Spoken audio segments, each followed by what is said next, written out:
Everyone, welcome you all to my YouTube channel. In this video I am going to explain you the class 9th history French Revolution. Okay, part third. Okay, this is the third part of the video. So let's start with the French abolishes monarchy and becomes a republic.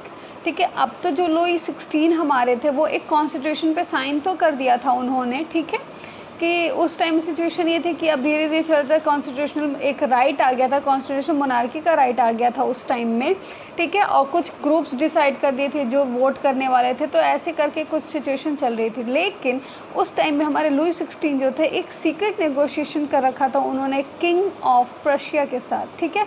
उस time में क्या हुआ, ये जो प्रशिया के साथ ही क्योंकि उस टाइम में वो रूलिंग था, मतलब क्या कि बहुत ही पावरफुल था वो उस टाइम में।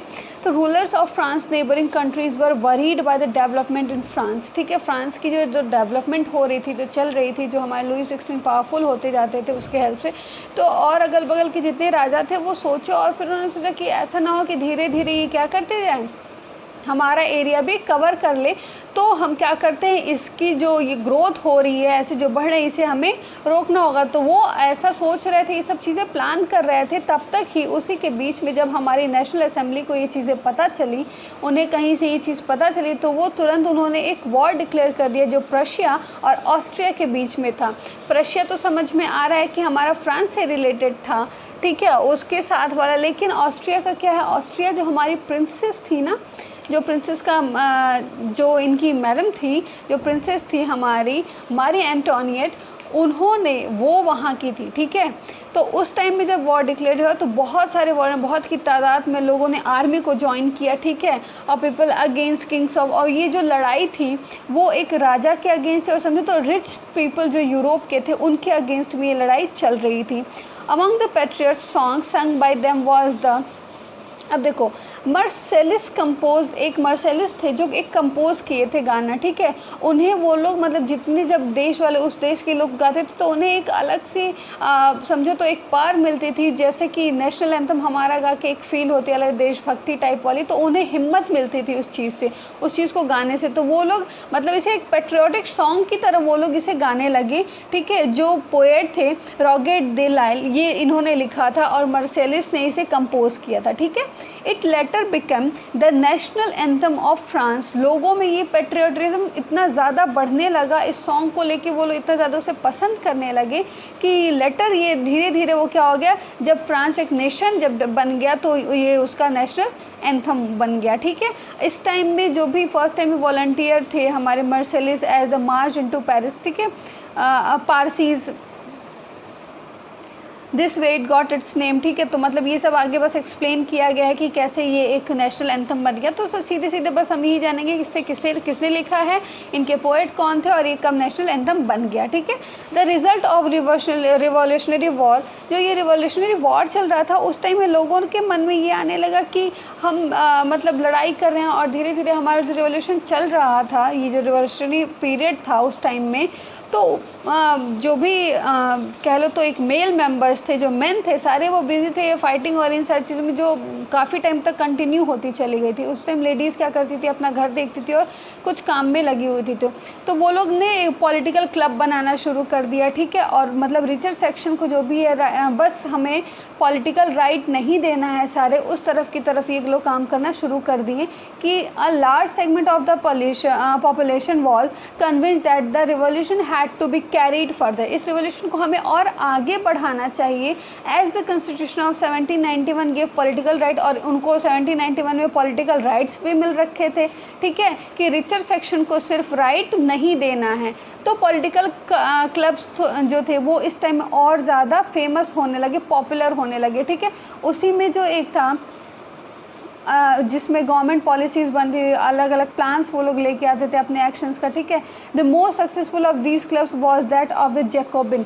एक जैकोबिन क्लब हम जो था उसमें सबसे ज़्यादा सक्सेसफुल बना, जो लोगों के लिए मतलब पॉलिटिकल क्लब्स में जो एक और क्लब का नाम था जो जैकोबिन क्लब के नाम से जाना जाता है, ठीक है। इसका जो लीडर था वो मैक्सिमिलियन रॉबेस्पियर था, ठीक है।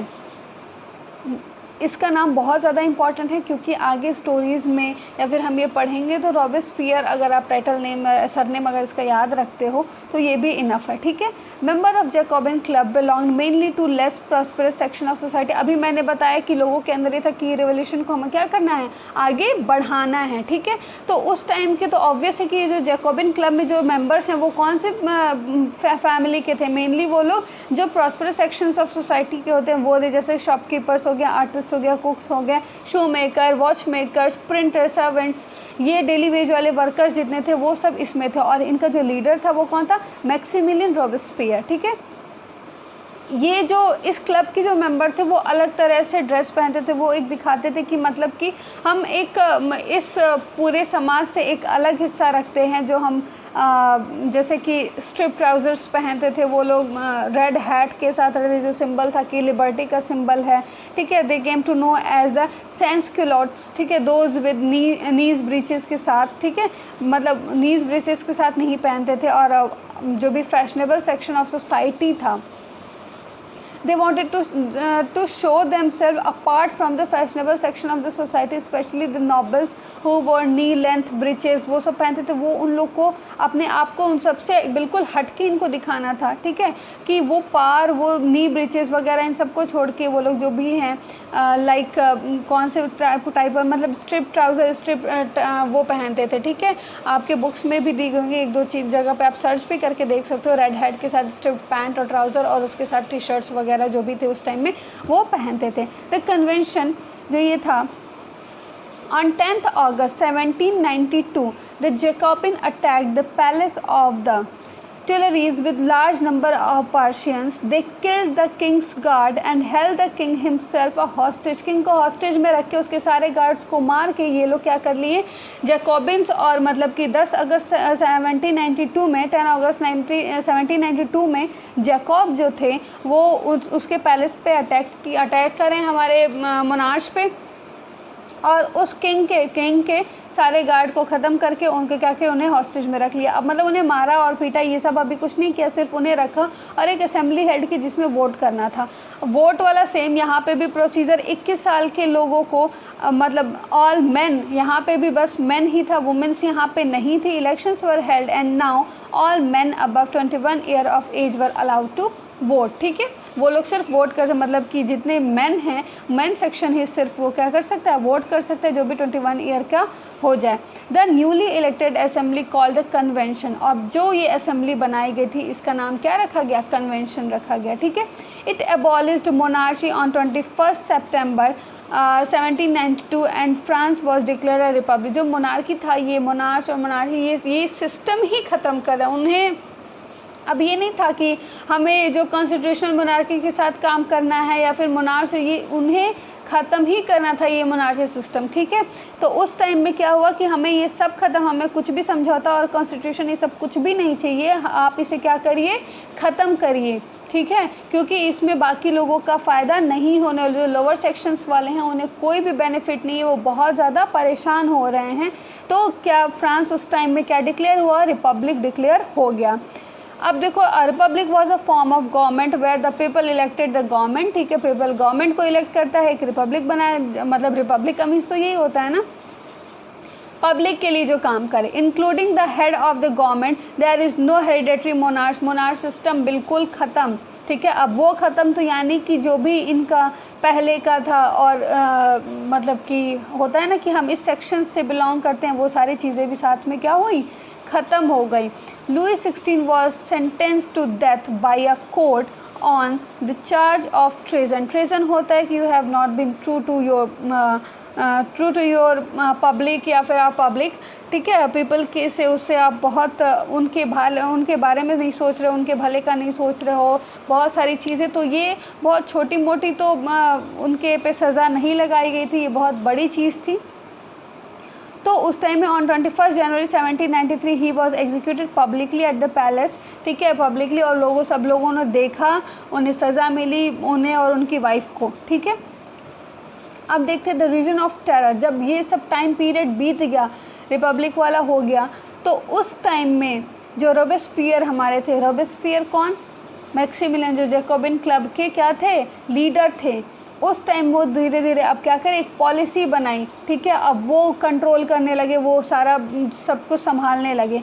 अब क्योंकि उन्हीं की वजह से ये सारी चीज़ें स्टार्ट हुई थी, ठीक है।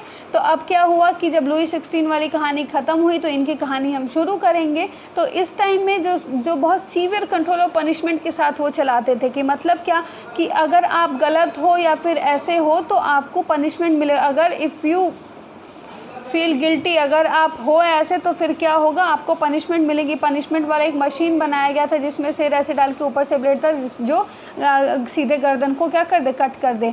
अगर आप मतलब कि उसे गुलटेन कहा जाता था, ठीक है। तो रोबेस्पियर गवर्नमेंट जो था बहुत ज़्यादा पनिशमेंट और ये सब, ठीक है। लेकिन कई चीज़ें अच्छी भी थी यहाँ पे। मान लो कि अगर जैसे मैंने बताया कि ब्रेड वगैरह परचेज करने वाला जो सिस्टम था, तो ब्रेड वाला जो सिस्टम था उस टाइम में क्या था कि आपको ये नहीं कि आप कौन सी सोसाइटी से बिलोंग करते हो या फिर आप रिच हो, आप पुअर हो, if you want to eat bread तो आपको सिर्फ यही ब्रेड मिलेगा। ये चीज़ें सबको खानी है, कॉमन सेक्शन है वीट और इन सब चीज़ों का, ठीक है। बहुत ज़्यादा और एक और चीज़ उन्होंने ख़त्म कर दी, क्या, जो उस टाइम में अब फ्रांस बहुत इस चीज़ के लिए जाना जाता है कि वेल मैनर्ड और दूसरे को इंडिकेट करना, या फिर इस समय तो सर मैडम ऐसे करके लोग इंडिकेट करते हैं एक दूसरे को। तो वो चीज़ें ये बोले कि नहीं, हमें यहाँ पे किसी को टाइटल नहीं देना है।